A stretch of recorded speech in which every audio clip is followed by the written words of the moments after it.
Bonjour les amis, vous avez vu? Macron va supprimer l'ENA. Oui, oui, oui, oui, oui. Macron va supprimer l'ENA parce qu'il y en a assez de cet état profond qui empêche de gouverner. Oui, Jupiter l'a dit. C'est acté. Alors on va en parler. Et puis entre nous, ça va un peu nous changer des vidéos sur le Covid, parce que là, vraiment, il y en avait marre. Allez, on y va. Générique.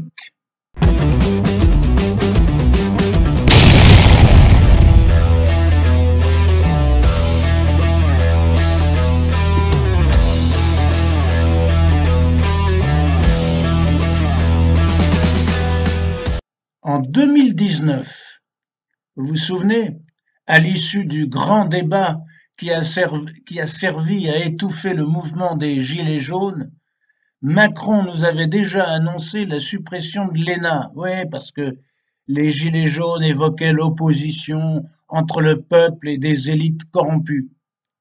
Qu'à cela ne tienne, on allait leur donner un os à ronger, supprimer l'école qui formait des énarques honnis responsables de tous les maux et déconnectés du réel. Ce qui, entre parenthèses, était pas faux. Et puis, silence radio, on n'en parlait plus. Alors survint la crise du Covid. L'incapacité du pouvoir à gérer cette crise avec ses mensonges, ses incohérences, ses injonctions contradictoires.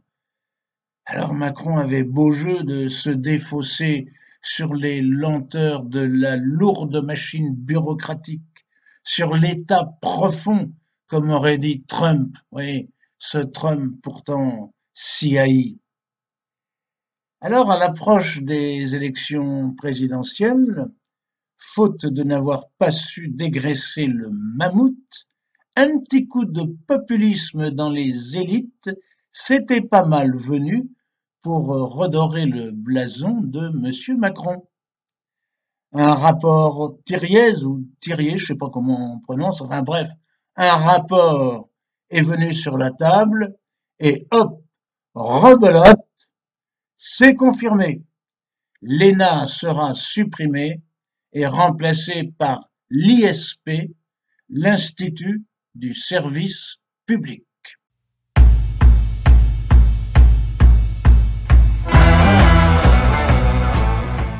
Alors, s'agit-il d'un simple changement de nom pour en fin de compte ne rien changer? On pourrait se poser la question, mais c'est pas complètement le cas.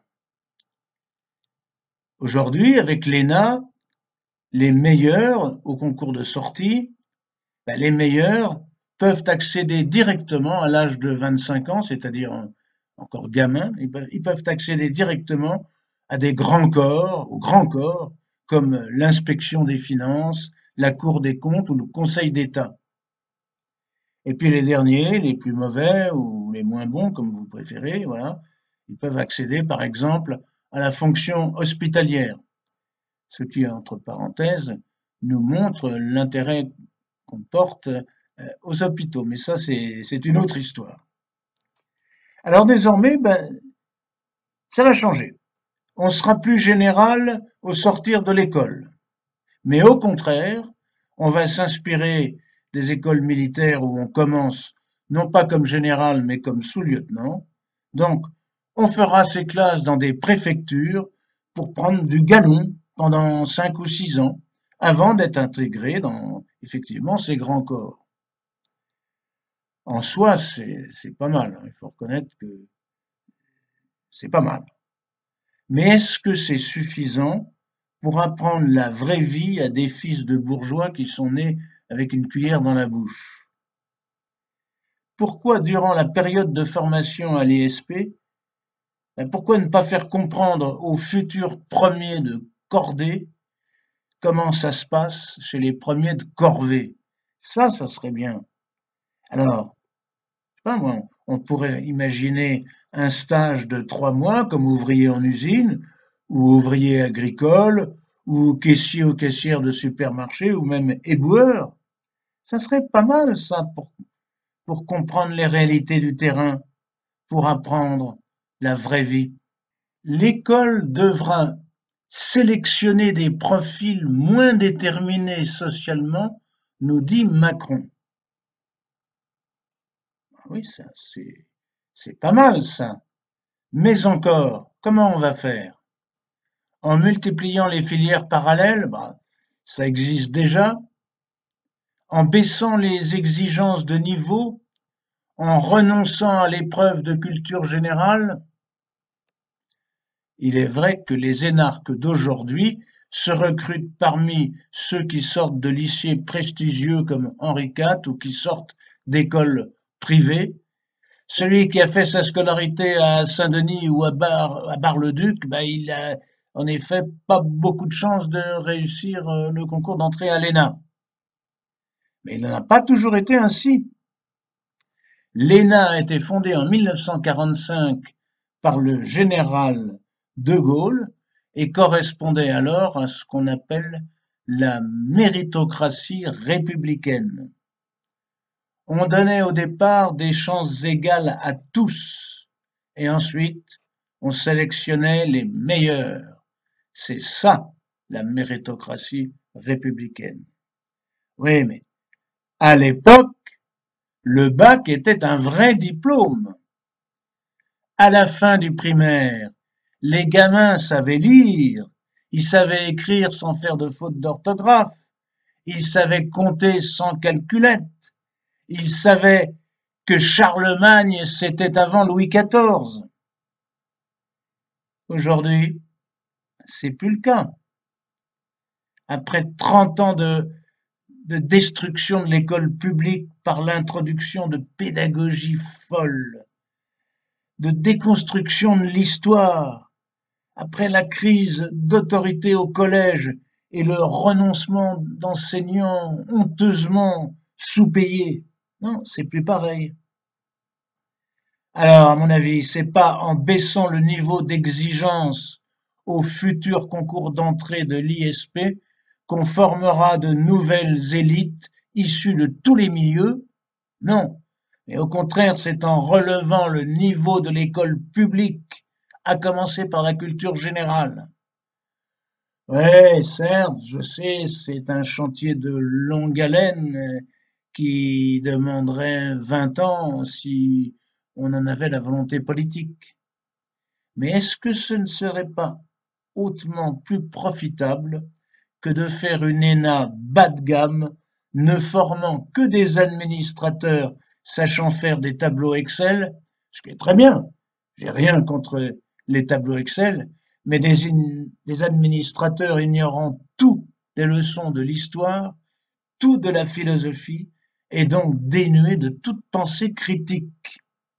L'école intégrera un tronc commun à 13 écoles de services publics, comme les écoles d'application de Polytechnique, par exemple les mines et les ponts, ou encore l'École nationale de la magistrature, à supposer que euh, l'école de la magistrature soit bien d'accord avec ça, c'est pas sûr.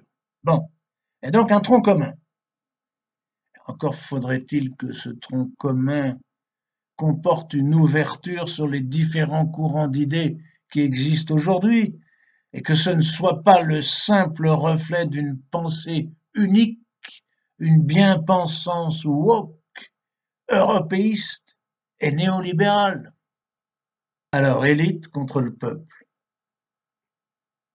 C'est absurde. C'est absurde d'opposer élite au peuple. Un pays a besoin d'élite. Oui, mais pas d'une élite d'entre-soi, pas d'une élite de copinage.